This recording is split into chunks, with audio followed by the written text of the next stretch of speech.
Admiral Richardson and Admiral Greenert, and they'll introduce themselves. So once we get the remarks going, they'll give 2 short statements and then take a couple questions.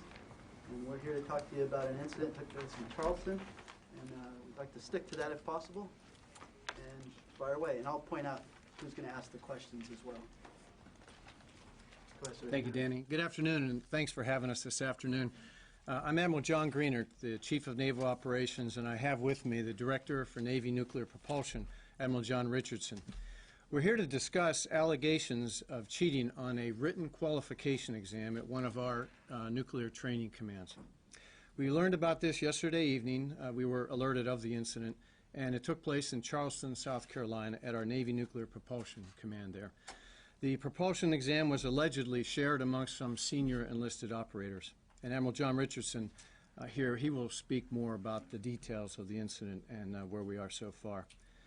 To say that I'm disappointed would be an understatement. Whenever I hear about integrity issues, it's disruptive to our unit's success, and it's definitely contrary to all of our core values, our Navy core values, and it affects the very basis of our ethos. The foundation of our conduct throughout the Navy is integrity. We expect more from our sailors, especially our senior sailors, and we demand it in our training and in our operations, and we will operate to that. The incident, I underline, does not represent the hundreds of thousands of professional sailors who are operating with honor and integrity throughout our fleet today.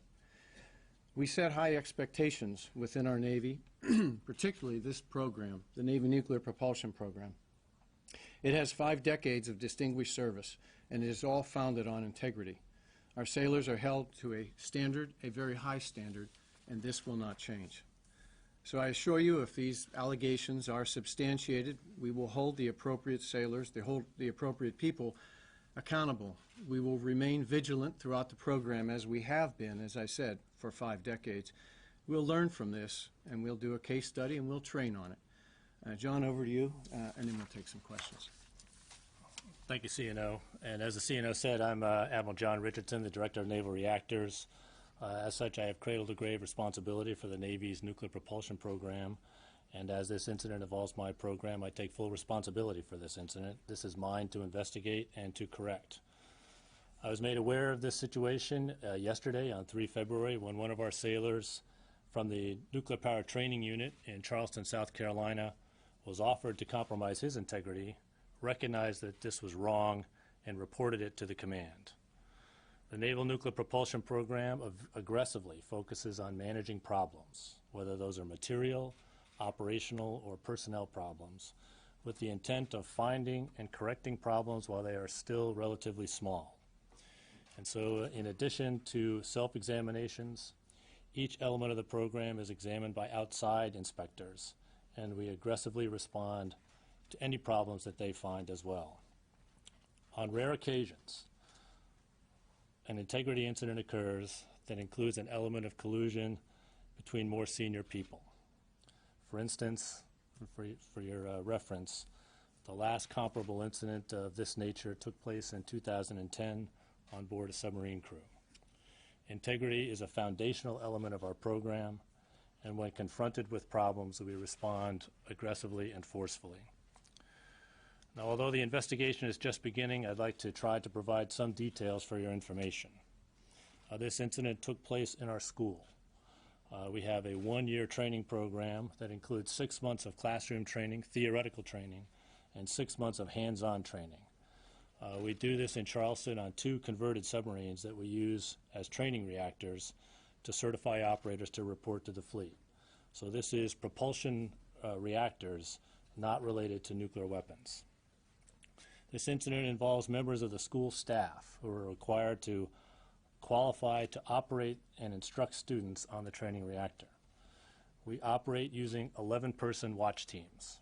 So there's an 11-person team on watch to operate the reactor.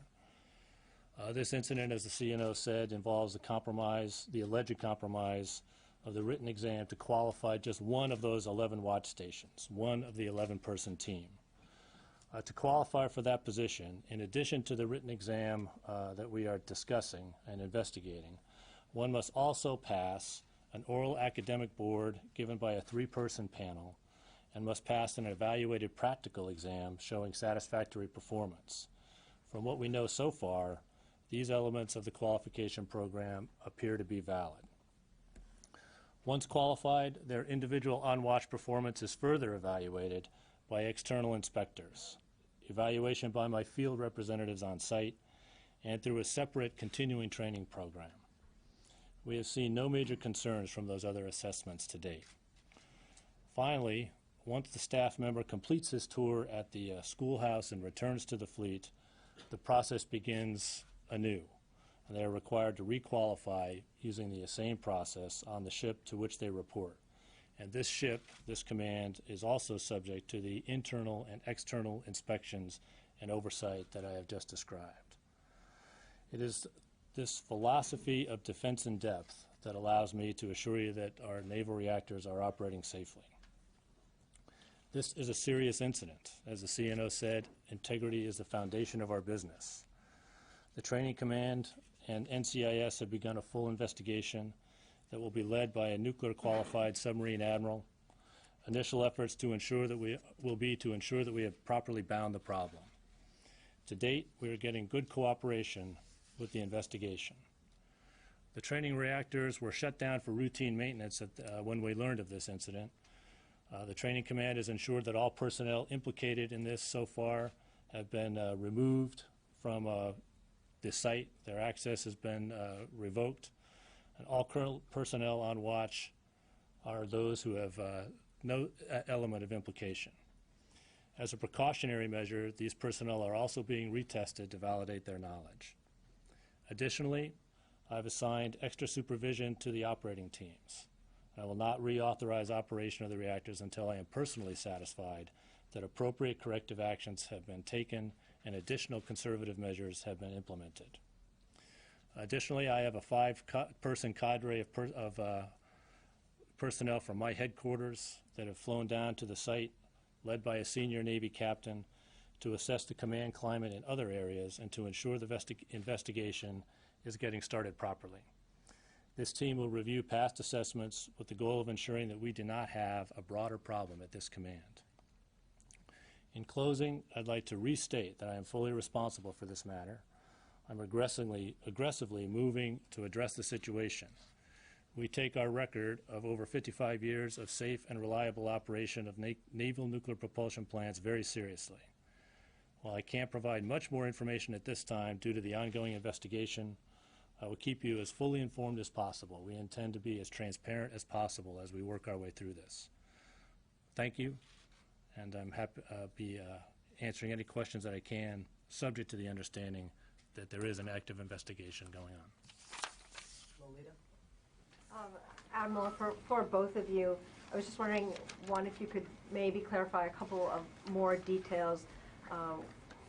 Did this involve emailing questions or answers to the staff, and did it also involve any violation possibly of classified material or access to classified material? And then secondly, as you know, the Air Force has had some cheating issues also within part of their nuclear force, and their comments have been that they worry that it's systemic and that this is a broad morale problem that involves people who were cheating because they felt the need to get 100% because it affected their promotions. I'm wondering if you could address whether those are also among some of your concerns.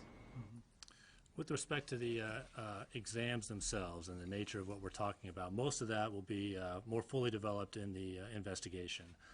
But it's fair to say that these exams and the operation of the plants do involve classified information, and that'll be an active part of the investigation to fully understand that. With respect to the morale, and the necessity to pass these exams in order to advance, that's not really a dimension of our program. We do not have that kind of 90% and above type of dynamic in our program. Our exam program is different than the one that you mentioned for the Air Force, and so we don't really see that being a dynamic here. But again, as I said, my team is on board to make sure that we've properly bound this. We're taking nothing for granted right now. Lolita, Admiral Richardson and I grew up in the same program, the Navy Nuclear Propulsion Program. Foundation within it is examination and re-examination, oral and written, as well as demonstration of proficiency. So what I'm saying is, it is in the ethos, if you will. It is in the process that folks are used to getting examined and qualified in there. Therefore, I don't perceive, as Admiral Richardson said, that there's an element of you have to get the highest grade, because we're constantly evaluating and self-assessing ourselves within this program. David? How many, sorry, if you mentioned this, excuse me, but how many sailors have been decertified? And could you tell us a little more about how this came to light? You said one sailor had been encouraged to join in. It sounded like a sort of Right. group of people who were cheating, Right. and he came forward. Did this not come to light because of the review that was ordered by the SecDef in relation to the Air Force? It did not. We were, of course, looking very hard at ourselves, as we always do. So I hope a theme that emerges here is that, there is a climate of introspection, of looking for problems and solving them when we're small. So we are constantly assessing ourselves. This did not come forward as a consequence of that ongoing thing. This was a sailor who, has been fully trained from the moment he enters boot camp, that integrity is a foundation of our Navy's operations, and including the Naval Nuclear Propulsion Program. He recognized when he was asked to join in that that's not consistent with those values, and mentioned it to the command.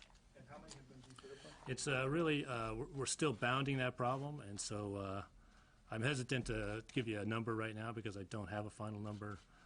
But we conservatively estimate that this is probably less than 1% of the Naval Nuclear Propulsion Force. So that would be roughly? So we have 16,000 sailors in the program. In Charleston, it's a few hundred in get you that number Charleston. We'll fairly get you the quickly exact right after. number, yeah. We'll provide But that. we're talking to about a the dozen or desk. so, aren't we? You say 1%, like 16, so a dozen to less than 20, is that what you're talking about? That's the ballpark figure, but again, I hesitate to commit to that because we're still in the very early, we're only 24 hours into this. Olga? Hi, I wanted to ask about how some of these, this incident and the repercussions of it might disrupt potential budget decisions in a constrained environment for subs and carriers, and if there, might be a need identified to fund some more of these internal and external investigations. Well, I don't think it'll affect budgetary decisions. As Admiral Richardson explained, we are constantly evaluating ourselves, especially within this program. We, in fact, have our Navy IG. John has asked that team to take a look at our nuclear propulsion examining and training process. That examination has been going on how long, John? About 4 months. About 4 months. And so finding things like this occasionally, as he's mentioned, it happened 4 years ago on a vessel. So I don't want to trivialize it. This is very serious. But these are the things that we are very vigilant for. We need to learn from, understand the case study, and get in and train about. So I don't see it right now as being something that will have a budgetary ramification. But if there is any need to fund additional evaluations, and we'll figure that out, we'll fund that. This is very important to me. Jennifer Griffin? What will be the consequences for those who are found to be guilty of being involved in this? I think that that's a case-by-case evaluation. We generally are pretty forceful about holding people accountable, and so as the investigation continues and we can determine the level of culpability, the level of misconduct, then we'll evaluate that on a case basis. Would it be safe to say that if you're caught cheating, you would be kicked out of the Navy, or what's the upper end of punishment? That's certainly removed from the program, and then if our history is that if you are caught in an integrity violation, you're removed from the program and generally out of the Navy. Tom Shanker? I'd like to return to the point that Lita was reaching for earlier about your sense of why now. Rightly or wrongly, I think the general public, the taxpayer, sees a contagion of cheating across the military. So what is happening now? Is it the op tempo since 9/11? It's been going on for a long time. Nobody caught it. Are these just one-off and inexplicable? Why, Admiral, is this happening now? Tom, if I knew that answer, I would be doing all kind of things within the Navy. But one thing is for sure, we need to and we will remain vigilant. We will continue to drive home to our people the importance of integrity, the fact that it is the foundation of all that we do in the U.S. Navy. We have to believe everything that somebody says to one another. Again, it is the foundation at sea, in port, and certainly in this program. And so we will be very introspective on this. We will, as I said before, make this very much a case study like we did previous issues that occur in this program and in others, but certainly in this program. It's founded, again, on self-inspection and good assessment. Julian Barnes? Admirals, two follow-ups and points of clarification. Do you think that the sailor who came forward to report this did so in part because of the attention over the Air Force issue, knowing from that he had a duty to report what he knew? And two, is there any way to describe this test in any more detail about whether it was maintaining a reactor, running a reactor, or what exactly, obviously without getting into classified material, but what it was testing? With respect to what the test tests, it's this particular is primarily on reactor operation, and so it tests the theoretical level of knowledge to be able to qualify for that watch station, that position on the watch team, and that's what this exam serves, in conjunction with the oral board, in conjunction with the evaluated on-watch assessment, and so there's sort of 3 layers of evaluation there. With respect to what motivated the sailor to come forward, we have a steady drumbeat in the Navy, and particularly in the Navy nuclear propulsion program, of that stresses the importance of integrity as a foundational value. And so it's hard for me to say right now what specifically motivated this sailor, but I think at the foundation he understands the importance of the value of integrity and made his report. Craig Whitlock? Admiral, as you know, the Air Force has had their own issues, been conducting their own reviews with cheating of nuclear missileers.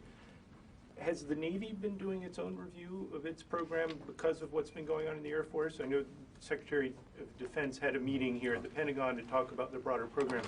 What had the Navy already been doing as a result of that? Yeah, the answer to that is yes. The Navy has done a review of what I'll call the nuclear enterprise. The nuclear weapon enterprise involves 2 services, obviously, the Navy and the Air Force. We have our element, the SSBN force, and all of its supporting entities.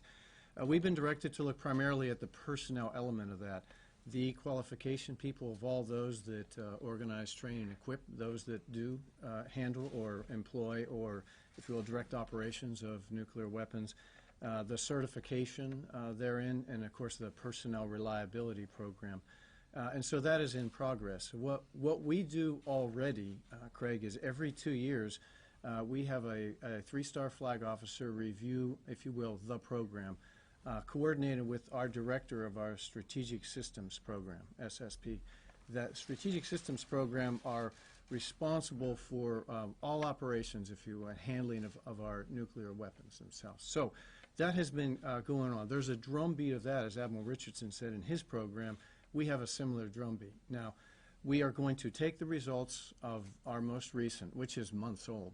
We are going to take the results of the Schlesinger report. Remember that from a few years ago? We're going to take the results of the Admiral Donald report, if you remember that also was a few years ago. Look and see what was directed in that, review that. Did we do what it said? How are we doing on that? And then we're going to do an internal assessment coordinated with that. So what has been looked at before? How was that going?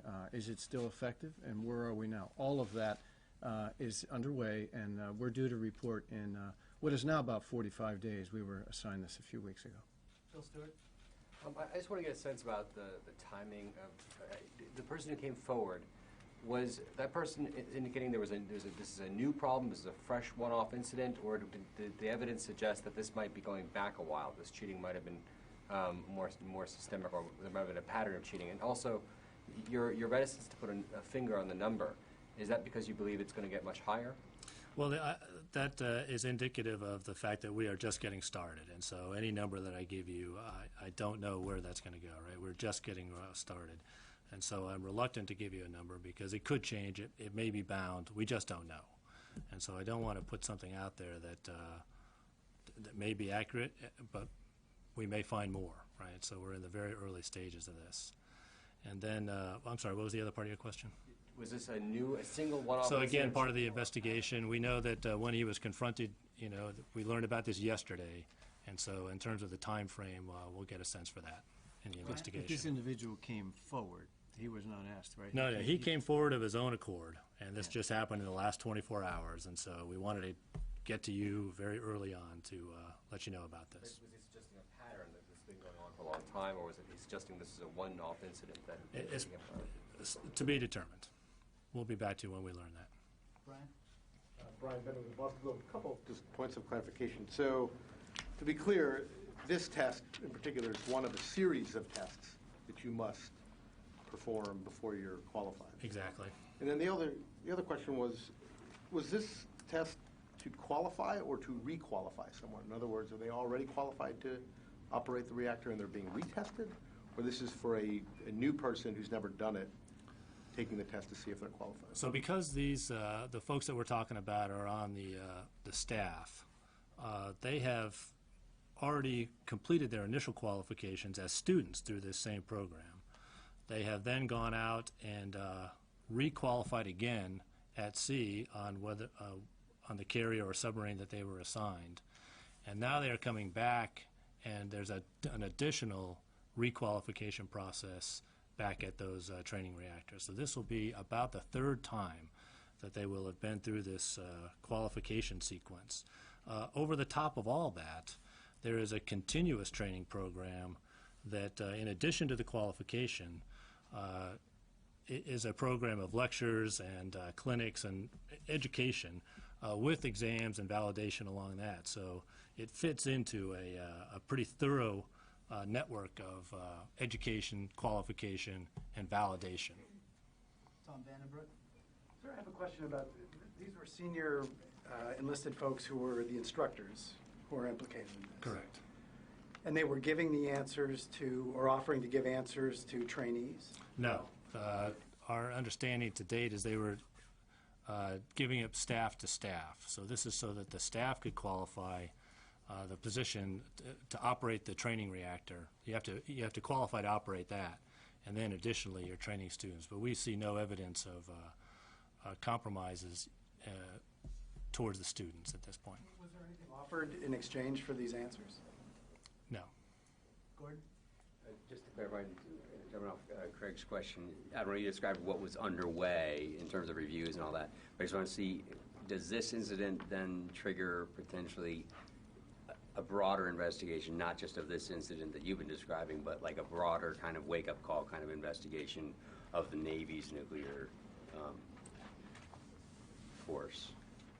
You see what I'm saying? Right. We will certainly, in this process of bounding the problem, we will take everything that we learned from this incident, and we will apply that to the broader force. That's just our nature, right? We use these as these problems as opportunities to check across the force, and so that is part and part. That's par for our course. We will do that. Gordon, I think I should add, as I described to Craig, we're doing this 60-day look that involving our nuclear enterprise. We share across enterprises, the nuclear propulsion enterprise. Again, the foundation is integrity. The principles are all there. Our people serve on nuclear-powered SSBNs.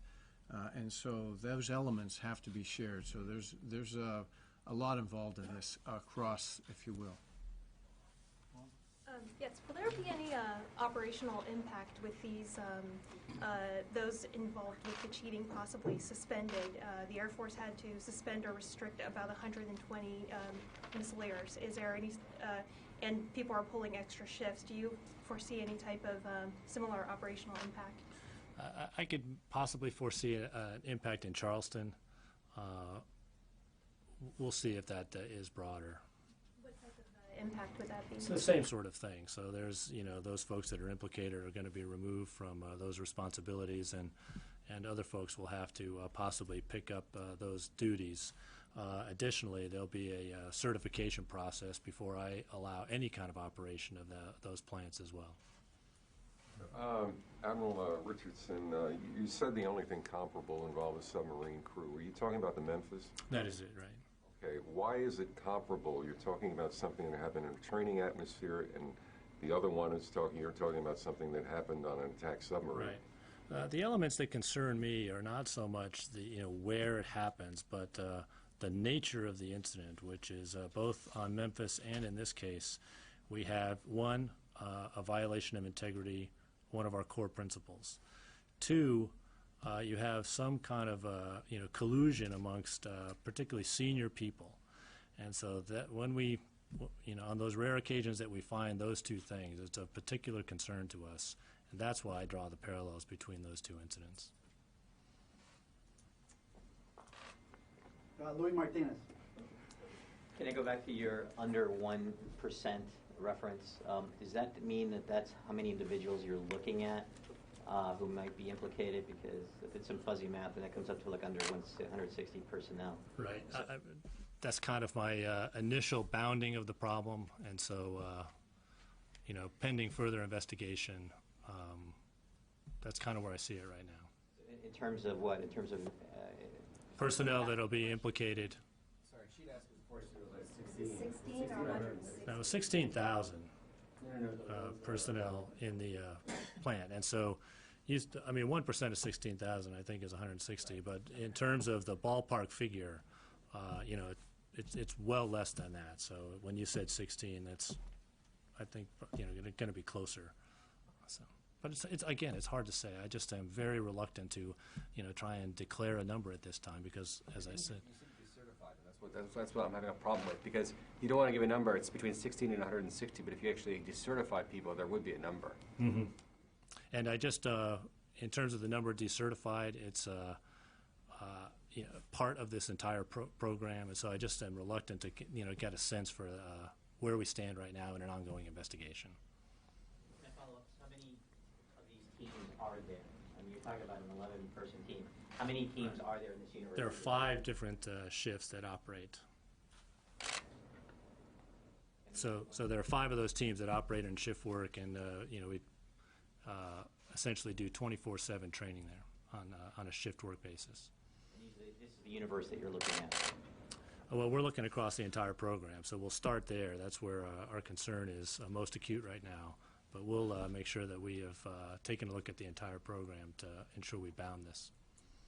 Admirals, thank you. All right. And if there's any follow-up questions, just please approach the Navy News Desk or email me. Thank you very much.